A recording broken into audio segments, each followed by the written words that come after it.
po. I-share ko lang po kung paano po nagbago po ang aking buhay po nung buhay po nung nakilala po yung Panginoon. That was February 8 po, 2020. Nung nawin po ako ni Sister Winnie Pachona po siya ngayon. Salamat po sa Panginoon at nakakilala po ako that time na bakasyon ko po noon galing yung una ko pong amo. Tapos po, nung Saturday po yun, tapos nung Sunday po, agad po, inaya po ako ng anak ko ni Erica. Sabi ko niya, mag-church po tayo. Tapos hindi po ako nagdalawang isip na mag-church po. Yun po. Salamat din po sa buhay ng anak ko na ginamit din po niya yung anak ko para po kung nasaan po ako ngayon, ginamit din po yung anak ko kasi po patawarin pa ako ng Panginoon kasi isa rin po ako sa tawag dito yung nagsasabi po sa anak ko na anong ginagawa mo dyan sa church? Bible ka ng Bible. Sabi ko, doon ka na lang matulog.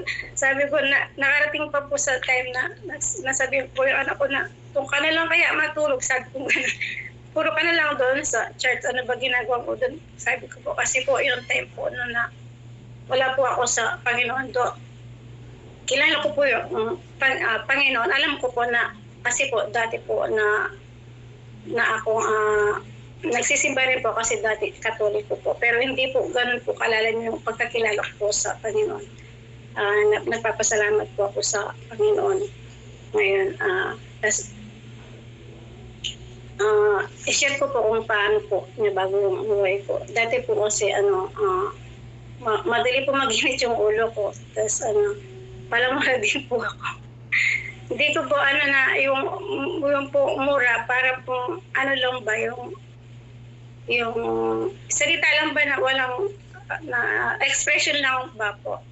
Tapos po yun po. Pasalamat po ako sa Panginoon kasi po nakakilala po ako at nakapagbasa po ako ng Bible. Yun po, nakapagsimba, nakapagbasa ng Bible. Nalaman ko po yung nilalaman ko ng Bible.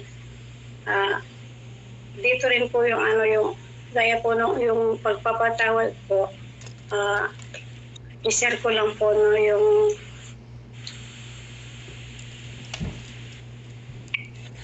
po ganun po pala yung yung dati po kasi dati po nung Katoliko po ang hirap pong magpatawad kasi may isang tao po ako na almost 15 po na hindi ko po napatawad sa puso ko. Siya po hindi nakakalam kasi po yun po yung pong asawa po yan. Nagkaano po kasi siya tapos yung pong pasalamat po kasi sa Panginoon kasi po kung hindi po ako nakakilala sa kanya. Ano po yung buhay ko ngayon? Sakit po sa ko almost years po. Hindi ko po ma-explain na ganyan po pala pag nasa Panginoon ka. Ang dali na lang po pala magpatawad. Yung pong hindi po kagaya nung hindi pa po ako nakakilala sa Panginoon. Sobrang ang hirap po. Ang hirap po talaga magpatawad. Hindi ko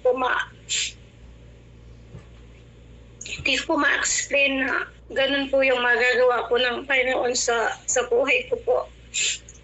Ayun po yung sobrang bigat po sa dibdib ko. Ngayon po, ayun po yung pong tao na hindi ko po mapatawad ng ilang taon po. Sa biyaya po ng Panginoon ngayon po ay naging kaibigan ko po siya. Salamat po sa Panginoon sa pagbabago po ng aking buhay. Kung hindi po ako nakakilala, hindi ko po alam kung paano po yung magiging buhay ko ngayon. Yun po, tsaka po nagpapasalamat po ako Kasi po sa prayer din po sa kapatid ko po, do hindi pa po siya masyadong magaling, hindi na po kagaya ng dati. Yung nararamdaman po niya. Salamat po sa prayer sa church po. Ayun po. Yun lang po. Okay, Salamat. thank you.